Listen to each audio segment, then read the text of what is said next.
यदि आप मीन राशि के जातक हैं तो ये वीडियो आपके लिए बड़ा ही ज़्यादा महत्वपूर्ण होने वाला है, क्योंकि यहाँ पर मैं बताने जा रहा हूँ मीन राशि के लिए दो ऐसे बड़े ग्रह जो आपके 2025 में परिवर्तन करने से बड़ा परिवर्तन आपके कुंडली में लेके आएंगे। जी हाँ, मैं बात कर रहा हूँ दो ऐसे ग्रहों की जो आपके कार्य क्षेत्र पे नजर रखते हैं, जो न होते हुए पर भी बहुत ज्यादा आपके कुंडली में असर रखते हैं, और खासकर जो आपके स्वामी हैं उनके शत्रु ग्रह बोले गए हैं।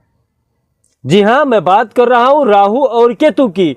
राहु केतु 2025 में 18 मई को परिवर्तन करने जा रहे हैं। मई में परिवर्तन से पहले आपको ये क्या फल देंगे, परिवर्तन के बाद आपको क्या फल देंगे। राहु केतु की 5वीं 7वीं 9वीं दृष्टि ये आपके लिए कितना बड़ा परिवर्तन लेके आ रही है, एक एक करके बारीकी से चर्चा करूंगा। साथ ही साथ यदि आपको और भी कुछ जानना है तो आप हमारे इस व्हाट्सएप नंबर पे आप हमसे संपर्क कर सकते हैं, बात कर सकते हैं। साथ ही साथ मैं आपको जानकारी के लिए बता दूं कि राहु केतु ज्यादातर जब ये अपनी चाल चलते हैं तो रंक को राजा और राजा को रंक बनाने का प्रबल रूप से सहभागी होते हैं।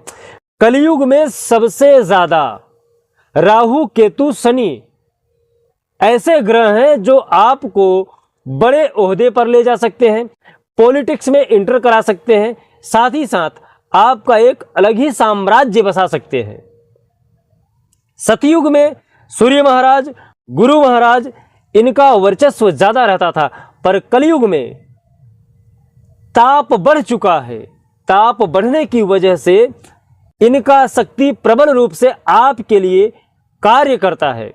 लेकिन मीन राशि के जो जातक हैं आपको यहां पर थोड़ा सा संभलना चाहिए, क्योंकि आपके लिए राहु केतु शनि ये मारक की भूमिका अदा करते हैं। तो इन्हीं कुछ सवालों के साथ आपका आने वाला समय कैसा रहेगा, आपका भविष्य कैसा रहेगा, ये जानने के लिए आप हमें फॉलो कर सकते हैं। वीडियो को अच्छा लगे तो लाइक कर सकते हैं, साथ ही साथ आप अंत तक इस वीडियो को जरूर देखिएगा। जय श्री महाकाल, मैं राहुल तिवारी आप सभी का आपका अपने चैनल में हृदय से स्वागत करता हूं। दोस्त, मीन राशि के जो जातक हैं, केतु महाराज आपके कुंडली के सप्तम भाव में बैठे हुए हैं और राहु महाराज ये कुंडली के लग्न में विद्यमान हैं। यहां पर आपको देखना होगा कि राहु केतु का जब परिवर्तन होगा, इनका जो परिवर्तन होता है बिल्कुल उल्टा होता है, वक्री की दिशा में होता है।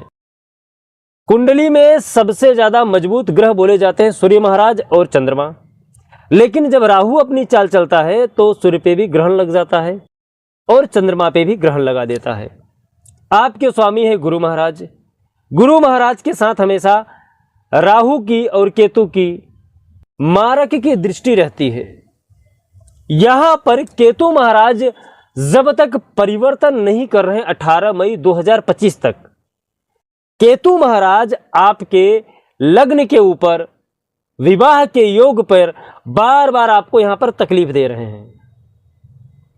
हालांकि आपके पत्नी का साथ आपको मिल रहा है, लेकिन बार बार आपके और आपके पत्नी के बीच में विवाद भी हो रहा है, और उसके प्रमुख कारण केतु महाराज है शक का प्रभाव है। कुछ आपकी गलत आदतों की वजह से, आपके कुछ गलत आचरण की वजह से बार बार आपके और आपके पत्नी को लेकर विवाद होता है। यहां पर केतु महाराज शक उत्पन्न करते हैं। शक खुद के लिए नहीं, आपके समाज के लिए, आप जिसके साथ उठते हैं बैठते हैं उनको लेके। तो ससुराल पक्ष से भी आपको यहां पर तकलीफ मिल सकती है। जिसका विवाह नहीं हो रहा था उनमें अड़चन का कार्य केतु महाराज जी उत्पन्न कर रहे हैं। परिवर्तन के बाद केतु महाराज कुंडली के 6ठे भाव में आ जाएंगे, जहां से आपका ऋण, रोग और शत्रु देखा जाता है। यहां पर केतु महाराज आपके जो शत्रु हैं उससे आपको मुक्त करेंगे, साथ ही साथ ऋण का प्रमाण कम होगा। यहां पर आपका जो अभी तक घाटा चल रहा था उसमें आपको यहां पर कहीं न कहीं बेनिफिट होता हुआ दिखेगा। आपको कुछ ऐसे कार्य जरूर देखने को मिलेंगे जिसके वजह से आपका जो सिचुएशन खराब चल रहा था वहां पर आपको संबल मिलेगा, जिससे आप मजबूती से अपने आप को बाहर निकालने के लिए प्रयास कर सकते हैं। साथ ही साथ यहाँ पर आपके कुंडली पे 7.5 चल रहा है, 7.5 का दूसरा चरण चल रहा है, तो यहाँ पर 7.5 का भी प्रभाव आपको झेलना पड़ेगा। इसलिए आपको यहाँ पर केतु महाराज के लिए उपाय कर लेना चाहिए। साथ ही साथ आपको बात करें यदि राहु महाराज की, राहु महाराज ये आपके कुंडली के परिवर्तन से पहले फर्स्ट हाउस में बैठे हुए लग्न में विद्यमान हैं। लग्न में बैठ के आपको ये रोग देते हैं, यहां पर आपको अपमान देते हैं, यहां पर आपकी जो ख्याति है उसे राहु महाराज कम करते हैं।